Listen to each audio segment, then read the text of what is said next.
अस्सलाम वालेकुम, मैं हूं ईशा कासिम। आप देख रहे हैं PKN न्यूज़।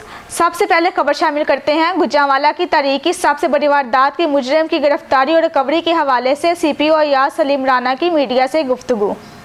बहुत शुक्रिया जी आप तमाम दोस्तों के आज आने का।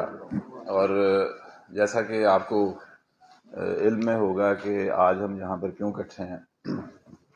हमारी गुजरांवाला पुलिस जो है, आपको पता है कि ये मशहूर है इस चीज़ में कि ना सिर्फ ये कि ये बड़े ज़बरदस्त क्राइम फाइटर हैं, बल्कि बड़ी से बड़ी जो वारदात है, जो ज़ाहिर है कि हर जगह किसी न किसी वजह से हो सकती है, उसमें पुलिस की कोताही के साथ साथ जो मुतल्लिका विक्टिम हैं उनके भी हवाले से बहुत सारे मामलात हो सकते हैं। लेकिन बड़ी से बड़ी जो वारदात है, उस वारदात को टाइमली ट्रेस करना, उसको ढूंढना, और आज जिस चीज़ के लिए मैंने बुलाया है, जो सबसे बड़ा जो एक कार्डिनल काम इन्होंने किया है मेरी टीम ने, वो ये है कि आज तक आपने बहुत कम सुना होगा, मैं ये नहीं कह रहा कि नहीं सुना होगा,